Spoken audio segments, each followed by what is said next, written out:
je vais aussi pouvoir lier deux paramètres ensemble au sein d'un même nœud. Pour vous montrer, je vais me débarrasser de tout ce que j'ai fait. Pour que ce soit parlant, j'ai créé une petite forme avec un background et un masque elliptique. Parce qu'il y a une chose qui est un peu chiante avec les masques elliptiques, c'est que c'est pas facile de forcément garder cette forme de cercle. Vous voyez que pour modifier les dimensions de mon ellipse, je peux modifier la largeur et je peux modifier la hauteur.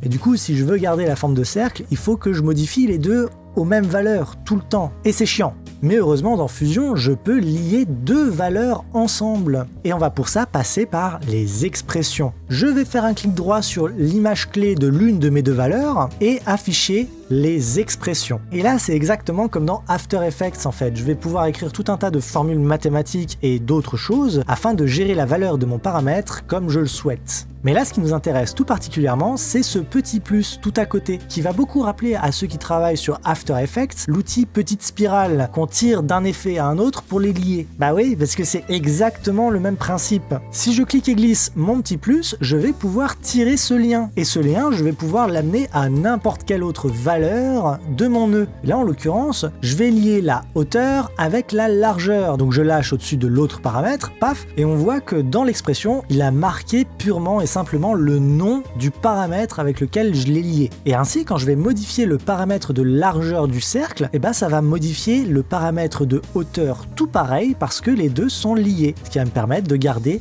un cercle parfait très simplement. Mais comme on est dans les expressions et que je peux rajouter des formules mathématiques, je vais pouvoir m'en servir à mon avantage. Si par exemple je veux pas un cercle mais que je veux un ovale, je vais pouvoir par exemple peut-être écrire divisé par 0,8 et là il va prendre la valeur de la largeur, la diviser par 0,8 pour l'appliquer à la hauteur.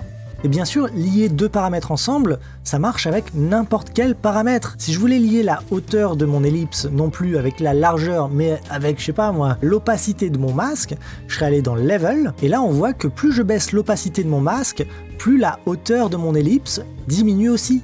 Voilà, bon, ça c'est pour lier deux paramètres dans un même nœud. Mais je vais pouvoir aussi utiliser cette fonctionnalité pour lier deux paramètres dans deux nœuds différents. La seule chose, c'est qu'il va falloir faire une petite modification dans les paramètres de notre projet. Parce que par défaut, lorsque je sélectionne deux nœuds différents sur mon arbre à nœuds, on voit que les deux apparaissent bien dans l'inspector ici, mais lorsque j'en ouvre un, ça ferme automatiquement l'autre. Et ça va nous empêcher de faire ce qu'on veut faire. Alors pour pallier à ça, je vais simplement aller dans le menu déroulant du haut Fusion, dans Fusion Settings, et dans User Interface, décocher Auto Control Close Tools. Je fais Save, et à partir de là, je vais pouvoir ouvrir mes deux nœuds en même temps dans l'inspector. Et voilà, si par exemple je veux garder une forme de cercle parfait, et bien je vais lier la hauteur avec la largeur, et la largeur, je vais la lier avec autre chose. Donc je vais afficher l'expression de la largeur, et je vais lier la largeur avec un paramètre de mon nœud background. Je sais pas moi, par exemple le paramètre rouge. Ce qui fait maintenant que la taille de mon cercle va être directement liée au channel rouge de la couleur de mon cercle. Donc plus il y aura de rouge dans mon cercle, plus il sera grand. Voilà, c'était une petite introduction aux expressions, peut-être que j'y reviendrai plus tard, peut-être pas, je sais pas encore. En tout cas, vous savez le principal, vous savez comment lier deux paramètres ensemble, vous savez comment créer des instances, c'est très important, vous savez comment copier-coller des nœuds. Je crois que j'ai tout dit pour aujourd'hui. Dans le prochain épisode, on va s'intéresser au tracking, et ça va peut-être même occuper les deux prochains épisodes, parce qu'il y aura le tracking de base et aussi ce qu'on appelle le planar tracking. Mais ça, je vous en parlerai en temps et en heure. Donc en attendant la prochaine, ciao!